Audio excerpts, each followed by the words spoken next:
So many facets, so many ways to speak about it and nothing to say. Kind of funny.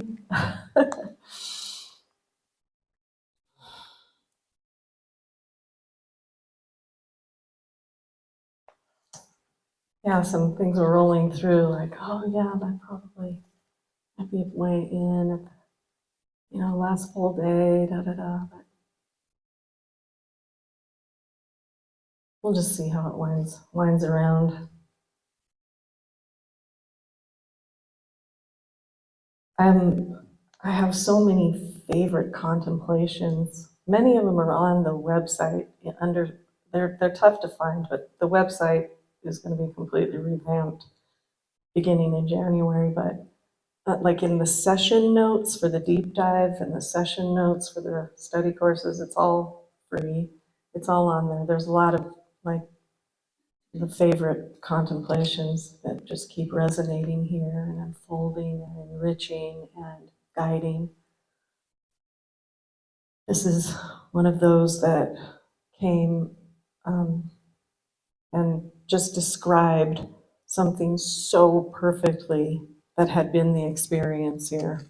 When that happens, it's like, and it's Rabindranath Tagore, who was a poet in India and a contemporary of Gandhi. And like Gandhi and Rabindranath Tagore are sort of considered to have kind of shaped modern India. He was, involved in sacred activism. I don't think he called it that at the time. But, he was very much in the world, but not of the world. But he would always say that his heart was a poet. In his heart, he was a poet. So this is something from, I think he lived from, like, I don't know, I'm not going to be able to quote it exactly, but almost 100 years, like maybe like 1860 to 1960 or 1840 to 1940. So he really spanned a very transitory, a time of deep transition in history. Spiritual life is the emancipation of consciousness. Through it, we find immediate response of soul everywhere. Before we attain this life, we see humanity and others through the medium of self-interest, prejudice, or classification, because of the perpetual remoteness around us which we cannot cross over. When the veil is removed, we can only see the fleeting forms of the world, but come close to its eternal being, which is ineffable beauty. There is such a thing as coming to the nearer presence of the world through the soul. It is like a real homecoming into this world. It is gaining the world more than can be measured, like gaining an instrument, not merely by having it, but by producing music upon it. Love is the only reality, and it is not a mere sentiment. It is the ultimate truth that lies at the heart of creation.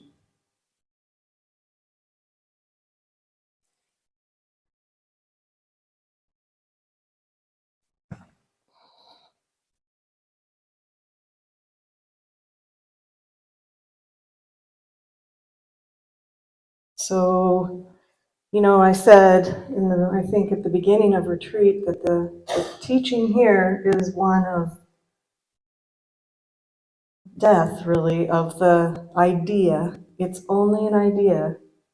It's not this actual me that we think it is. It's an idea of the separate self, the idea of separation.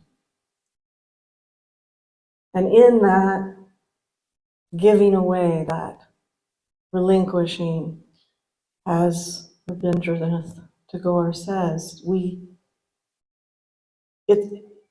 he's using the word gaining. We gain, not just an instrument, but one that we play music upon. The world becomes an expression through and as this shining individuation of the ineffable, inexpressible beauty and love at the heart of being. So, the phases of the me, which never exists, it never exists. It's an idea, it never exists. It's an amalgamation of perception and reference, perception and narration, perception and belief that has come to believe itself to be something. It's like all the pieces in the kaleidoscope, right? And the animating power of love is turning the wheel into these fractals of light. I mean, have you ever looked through a really amazing kaleidoscope? Sharon and Nate have one that is like, whoa. But it would be as if, and all the pieces have this sense of wholeness, belonging, harmony, beauty. But maybe let's say whichever color. I don't mean to choose a color because it's significant of anything, okay? I'm just randomly choosing a color. Let's choose the color yellow. Let's say the yellow ones start going, I'd rather be red. I'd rather be blue. Looks so much better over there. I am a something. How there's all of that, and it's all beautiful, and it looks like nature. And here I am, alone in my yellowness. It's really like that. It's exactly how it is. So, as that idea begins to dislodge from the center of perceived selfhood, there's a return.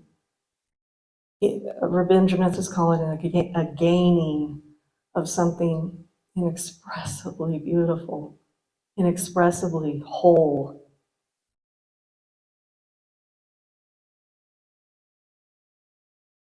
The immediate response of soul everywhere. The infinitely faceted one heart, one soul, one expression of divinity as existence. It's infinitely faceted, but it's a wholeness. I don't know if any of you have come upon this in perceptual reality. I mean, here it was just, I called it crystal diamond world. It was very hard to navigate. I mean, it wasn't like you could drive or anything, because it was the infinitely faceted. I think the Tibetans call it wish fulfilling jewel of the mind, was apparent, as all things, the kaleidoscope, the shining, the radiance of the ground as it comes into its expression of divinity through love as existence. And it just never fails to kind of stop me in my tracks, honestly. Because here, a thought could come through, usually an experience with like a beloved, perceived other, a relationship that can really pull it into this like separate feeling. it's not believable here anymore, but it can definitely begin to solidify and um, have an emotional response. And isn't that just perplexing? I don't know the right word, dumbfounding. That just that little hair's breadth of perceptual difference is the entire world of insanity. Whoa. That never ceases to blow my mind. Just that one little moment of, what about me and my yellowness and, you know, my not good enoughness? And not that we don't get to live our expression deeply and profoundly. Believe me, you live it deeply and profoundly when it's unmediated by defenses, reasonability, uh, all the other stuff we do, defensible territory. It's lived deeply and profoundly and authentically and unknowingly.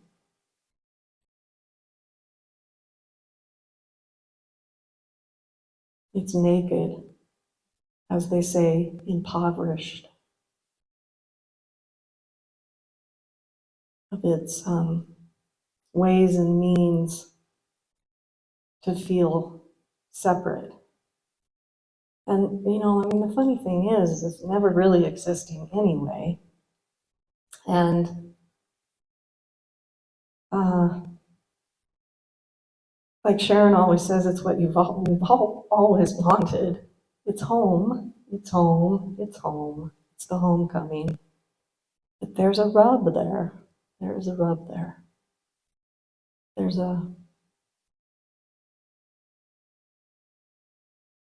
almost, well, at first it kind of, I think, at least in this case, felt, and I could see, was a real allegiance to the narration. And as that, let go and was permeated by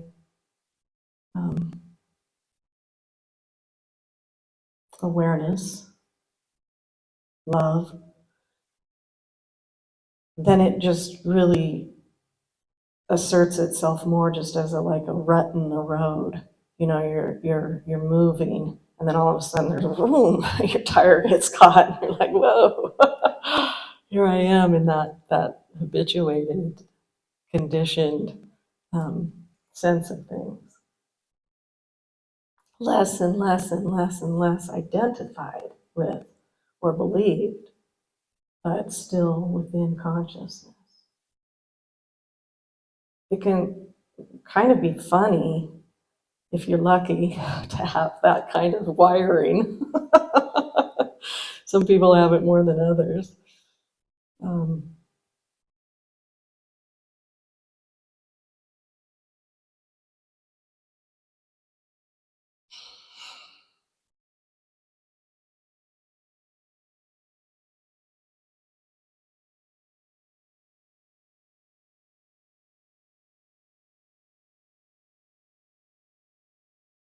In the unfolding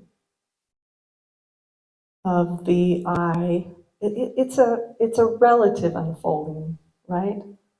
You see that, right? It's something we experience through a mind-body structure, but one is never, far or distance or,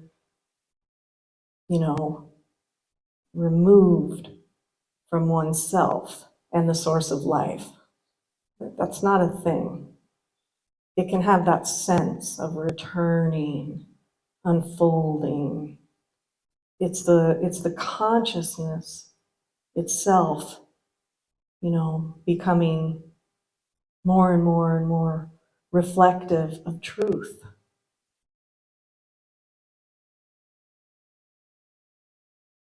But in that, as the kind of progressive, I guess, layers of me, I am, I, and then eventually the I kind of sort of falls back into the is,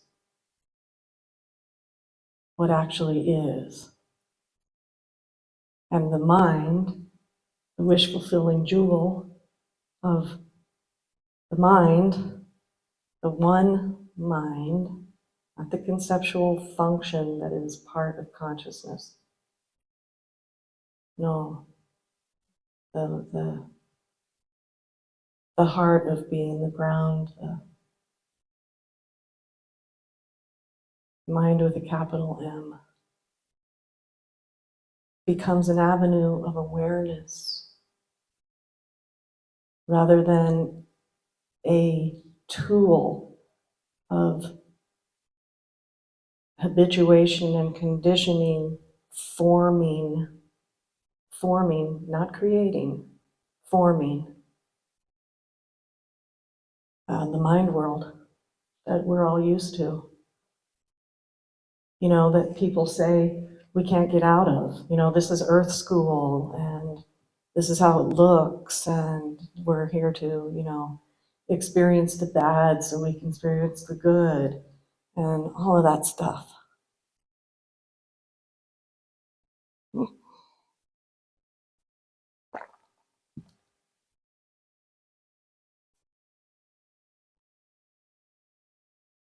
I don't know if any of you are familiar with J. Krishnamurti. Some people just can't stand him, and I resonate with everything he says. I don't know if he did bad things back in the day. I don't know. I know that Morgan, as a young girl with her mother in Europe, used to have private audience with him.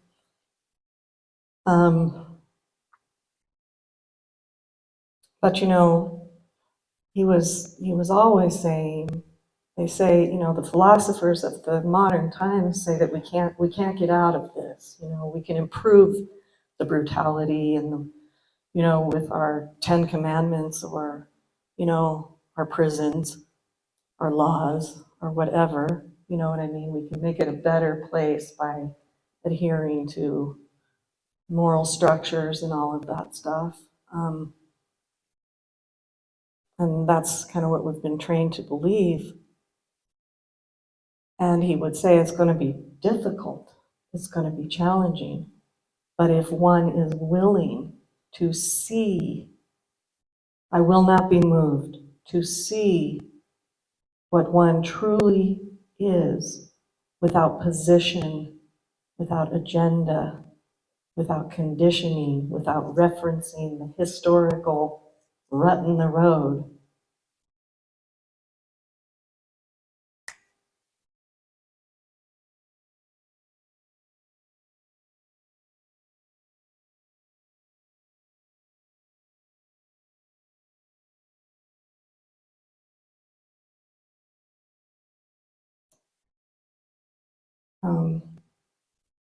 Joel Goldstein, getting it right? Are you getting it right? Joel Goldstein? Yeah. That one is so, it just does not. Smith. Joel Smith. Joel, I can't do it. I can't get that guy's name. To me, he's a radiant light. I cannot name him, and I just, it absolutely just falls down. The author of The Thunder of Silence, The Infinite Way, the bringer of that. If any of this resonates with you, I would deeply encourage his writings, The Infinite Way.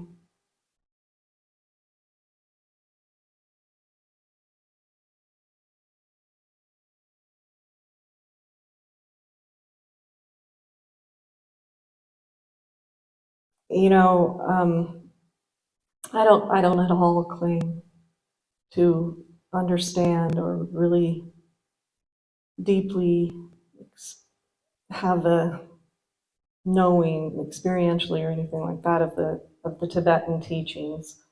I'm kind of orbiting in this way that is being pulled in through Sharon being recognized as a teacher in that lineage, and teaching with Ani, being asked to teach in that temple at Vajravidya and Ani. And she and I we talk about this. This is nothing, she and I go round and round because she will say it's going to take eons, many lifetimes. And I'm like, it's going to take now. It's now. It's now or never, baby. They all said it. And we don't want to hear it. We don't want to hear it. These things and more you too shall do. Buddha nature is an inherent in all that is.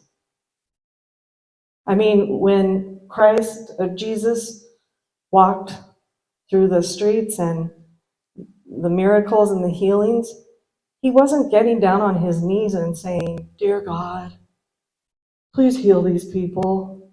No, he was saying, "Why don't you get up and walk? Where is your faith in what you actually are?" That's really different than what we're used to. And I'm not saying that I have some total grasp on this. This is the leading edge of what's occurring here. But evidently it's time to start talking about it, because here it is.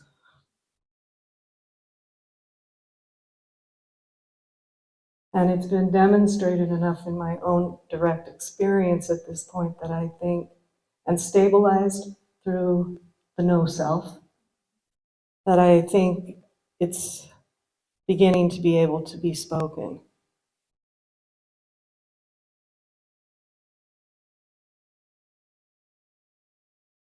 And I don't know.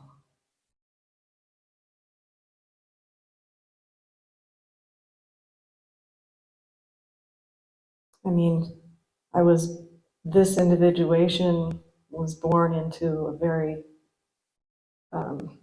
Aquarian format, if you're familiar with astrology. So oneness has just never been, I've never understood why people can't get that. Yeah, existence, look it up in the dictionary. Everything that exists. Everything that exists. The wholeness. But what wasn't clear here was that good and evil and the division and separation is not inherent. It's like an overlay. It's an overlay. And that became very apparent in that direct experience that I shared with you all yesterday, where for whatever reason, conceptual narration and intellectualization was stopped. And what came forward in perception was love, causeless, everywhere.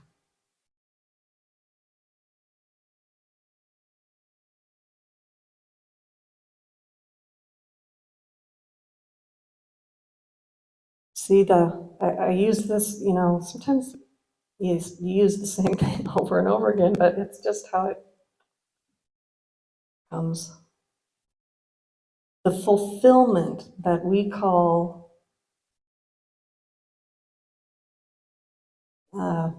creator. It's a fulfillment. That's its nature, like water being wet. It's its nature, fulfillment. So when the fulfillment is run through a divisionary mind, it's fulfilled in the reflection. That's the only way one can see one. it's fulfilled in the reflection, not as a form of like, you guys need to learn something through good and evil, so here it is. It's just not like that. It gives us everything we want in hopes we will want what it has to give. It's a fulfillment. So it's run through the divisionary, the power of the ever all-faceted jewel,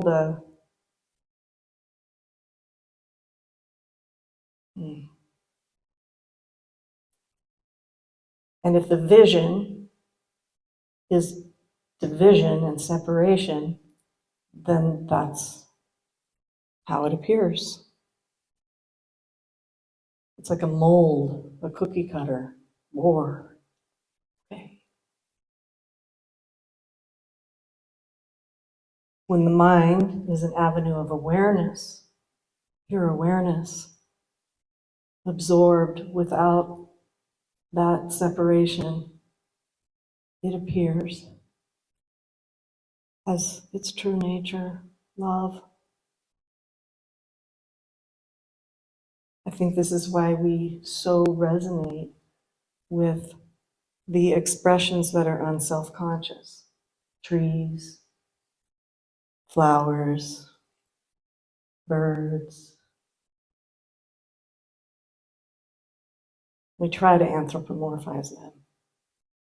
But the kitty running across the field to Alex, the expression of unconditional love, it's untainted by self-consciousness. I'm doing this, I'm giving this, I possess this, and it's mine to give. Here I am, with my sword of goodness saving the world. Well, we can't save the world with a sword of goodness. It's been tried in every freaking expression imaginable. Look at the news today, I'm sure we're still trying it. We're still trying it. We have to, that kind of darkness, not the radiant darkness of the ground or the shadow darkness of the psychological self, but the like good and evil darkness, doesn't exist. It's just a matter of the absence of light. You hear that? Darkness doesn't exist. There is no switch for it. We can't turn darkness on in the room. No, we turn light off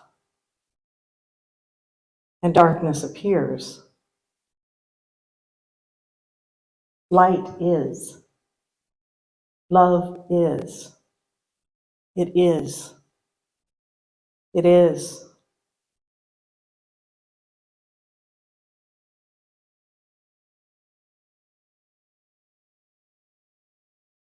Right.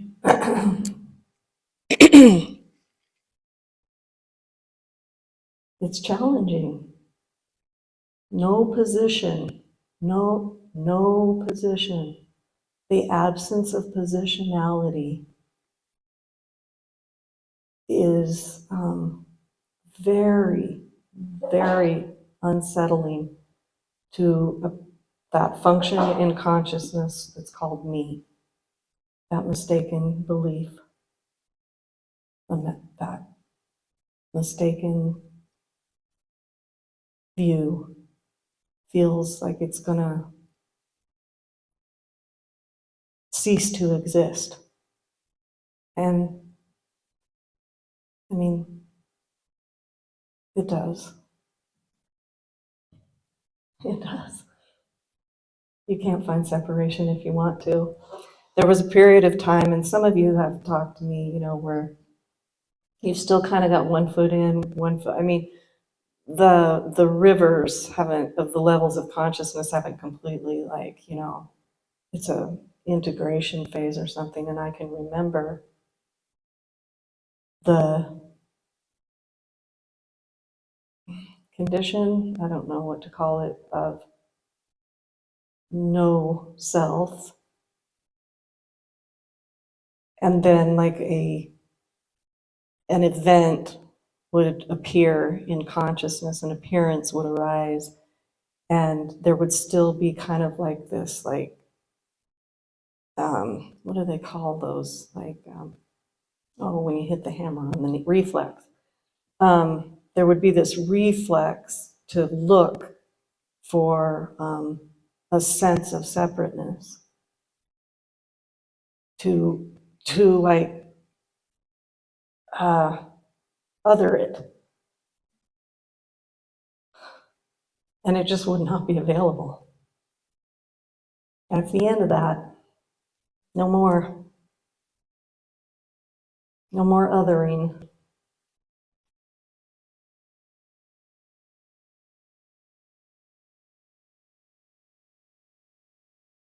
Isn't that what we want?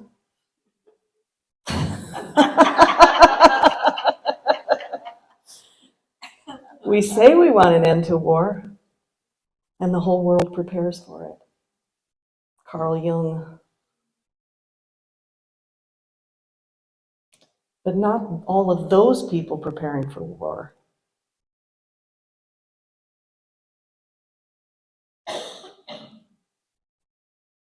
There are different magnitudes of war, sure. None of us are out there firing the missiles.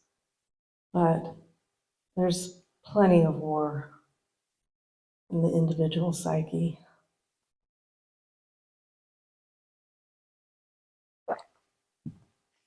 Boy, I know I run into it and I think, good grief. Wow.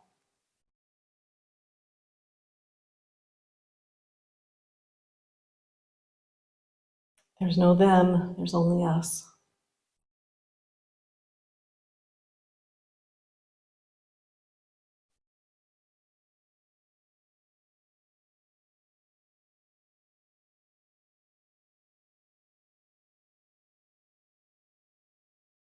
So it begins getting quiet and getting curious in a questioning sort of way about all of these beliefs and ideas that are shaping one's reality. And then, through however it can happen, contemplation, meditation, for me, it's always been putting myself in the field of a teacher and a teaching. You begin to turn the attention to what, rather than what is appearing and what's being believed about the appearance, to what is seeing, seeingness, what never goes anywhere. Same when you were 2, 9, 20, 40, 70, same. Always here, never going, same. Not separate, not distant, here.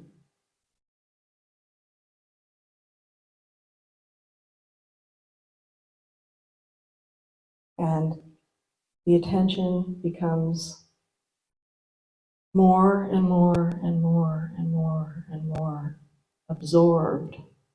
The identity becomes less and less and less and less definable.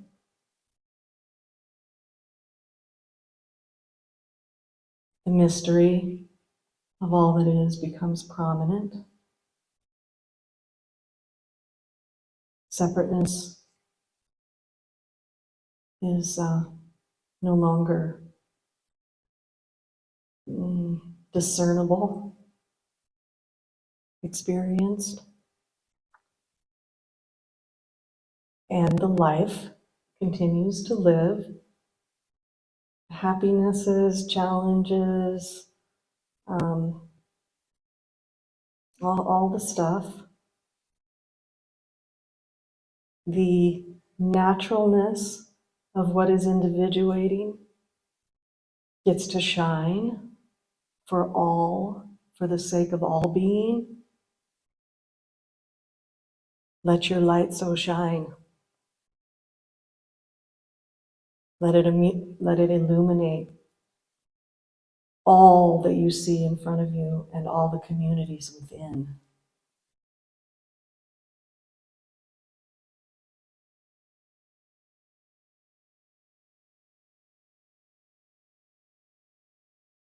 The individuation shines in its glory, its majesty, its divinity, its Christedness,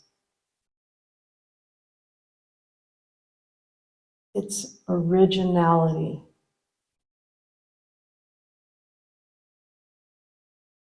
Its name that is being spoken eternally in the ground of being.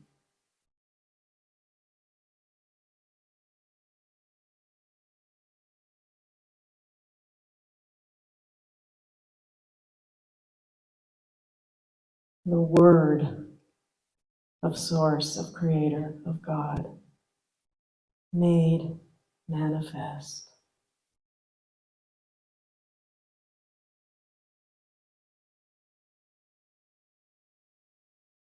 One body.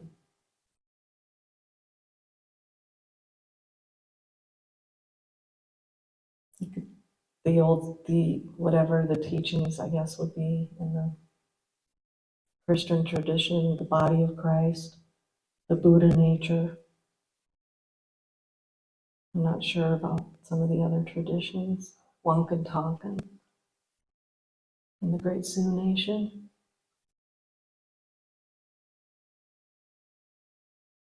Shines as Michaelness, Trishness, Loriness, Highness, the sky, kiddiness,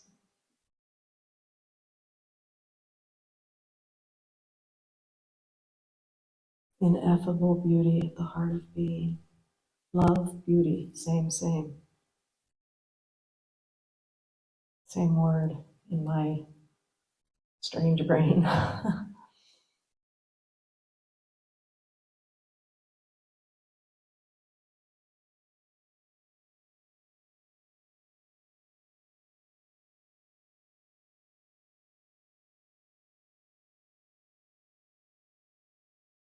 I don't know anything about time. Maybe it's gonna feel like eons somehow. I don't know. It only feels like now, here. This immediacy, it's spontaneous and effortless, and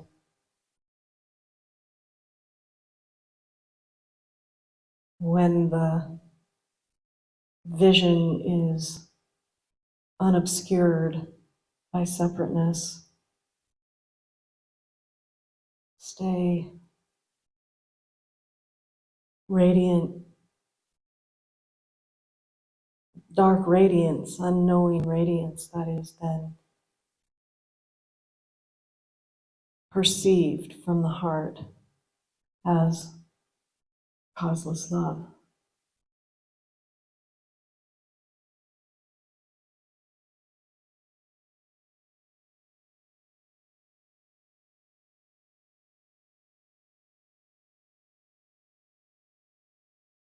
It can sound real lofty. I mean, talk to Tim. I'm just Jennifer at home. But the vision is this, it is, and the life begins to reflect it. It does. There becomes less and less and less and less. In is in harmony a word? Disharmony. That's it.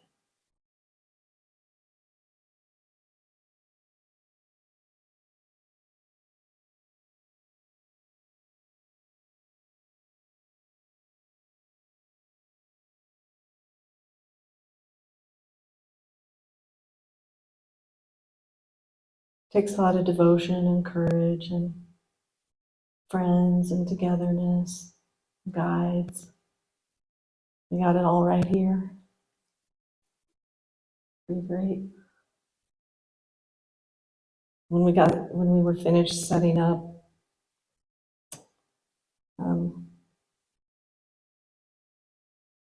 Tim was getting ready to go back to the house, and he said, "Wow, honey, it's a village."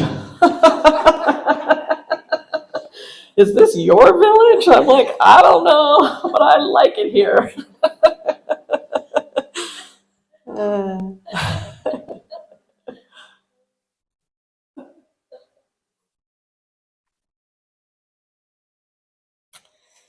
I think I'll just read something from Meister Eckhart, since that's a bit of a guide during this retreat.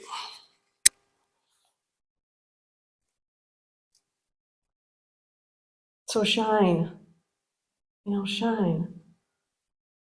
Those voices that are something other than, that are just only ever reflecting a division, a view, a worldview of division and separation and not enoughness and all of that stuff. Those voices aren't, we don't have to lend our belief to that anymore. You may not know what, but look, contemplate the ground and the source of where I come from.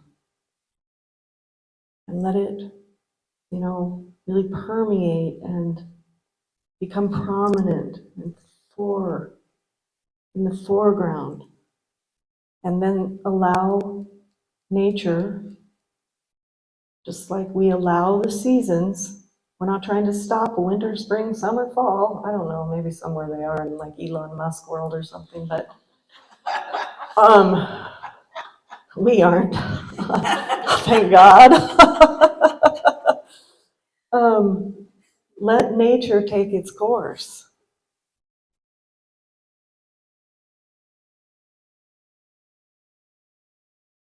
Come available, rest as your current deepest understanding of the fundamental truth of who you are, your ground. And listen, become available as, nature ripens the instrument.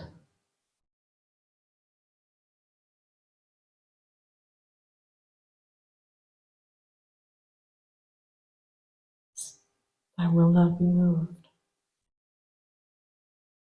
Here I am. This appearance is strong. It's a strong appearance. But here I am.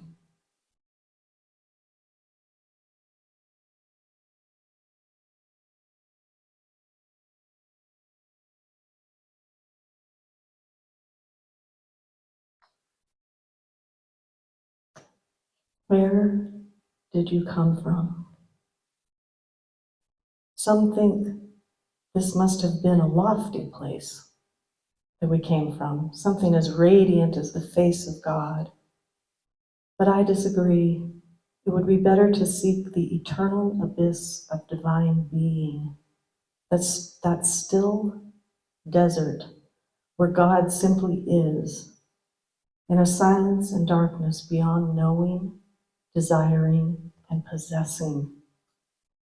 There, in that darkness, is where you first emerged.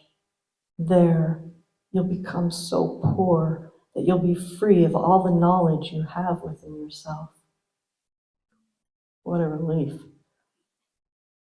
As you were at the beginning, when there was nothing but God within you, and what you were was yourself and nothing else.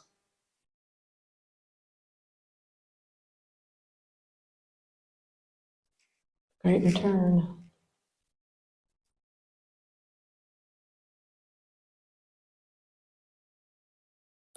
Thank you.